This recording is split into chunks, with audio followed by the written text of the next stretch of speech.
ఇప్పుడు అన్నతనే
ఓకే ముందుగా అందరికీ సంక్రాంతి శుభాకాంక్షలు చెప్పరు అందరూ.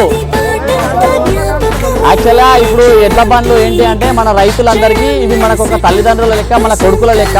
ఇవాళ మనం ఈ నాగరికతను మనం అందరం మర్చిపోయాం కాబట్టి ఈ నాగరికతను మర్చిపోవద్దని మళ్ళీ మరలా ఒక్కసారి మన గతం అనేది గుర్తు చేసుకొని ఇవాళ మళ్ళీ ఈ ఎడ్ల బండి బసబండలు అంటే మనకు శివునితో సమానం.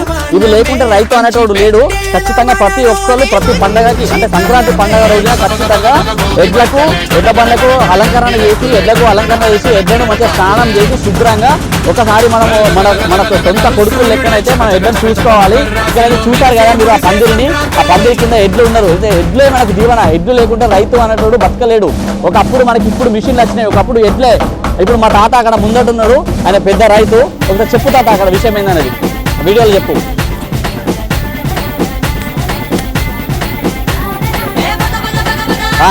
ఎందుకు వేయాలి ఆడాల్సిన ఎందుకు వేయాలి?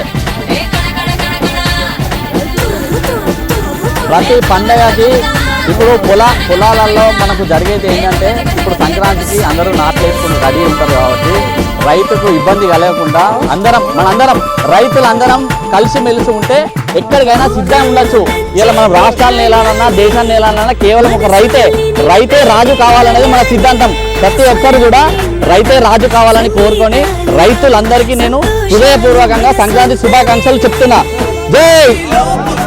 ఓకే పోనీ ఒకసారి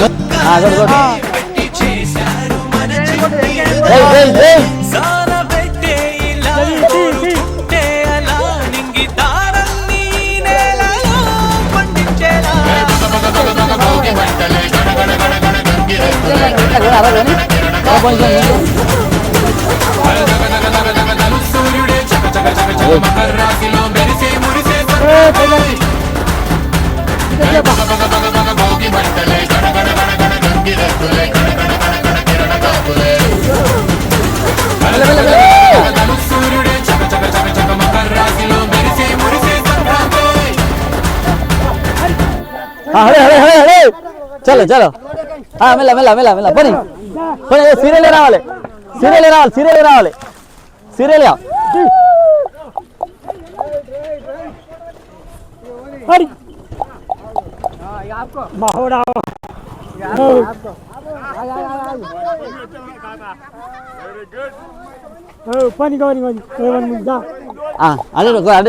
అదే వెళ్ళొద్దా? కనీసం జరితే ఆవు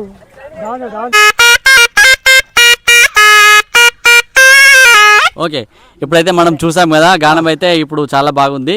యాక్చువల్గా ఏంటంటే మన పురాతన కాలం అయితే మళ్ళీ ఒకసారి నెమరు వేసుకోవడం కోసం అయితే ఈ పద్ధతులను మళ్ళీ మొదలు పెట్టాం. ఇది ఎప్పటికీ ఇలాగే కంటిన్యూ చేయాలని అయితే మేము భగవంతుని వేడుకుంటున్నాము. ఈ రైతులందరూ కూడా మళ్ళీ ఎప్పటికీ ప్రతి సంవత్సరం ప్రతి ఏటా ఇది చేద్దామని అయితే అంటున్నారు. మళ్ళీ ప్రతి సంవత్సరం కూడా ఇది ఇట్లా ఉంటే రైతులందరూ బాగుపడతారు. ఖచ్చితంగా ఈ నాగరికతను అయితే అరికట్టవద్దు అనేది అయితే మన ఉద్దేశపూర్వకం. ఇది అంతా ఏంటి అంటే మా తాతల తండ్రుల కాడికి వెళ్ళి అయితే చూస్తున్నాము. మాకు తెలియదు, మేము ఫస్ట్ టైం చూసాము. ఇప్పటి నుండి మా తాతలు గొప్పలు కాబట్టి మేము కూడా గొప్పతనంగా ఉండాలి, మంచి పేరు తెచ్చుకోవాలి. వాళ్ళు మంచిలు కాబట్టి మేము ఇలా మంచితనంగా ఉన్నాం కాబట్టి ఈ ఉద్దేశపూర్వకంగా మేము చేస్తున్నాం. ఓకే, మరొకసారి అందరికీ సంక్రాంతి శుభాకాంక్షలు.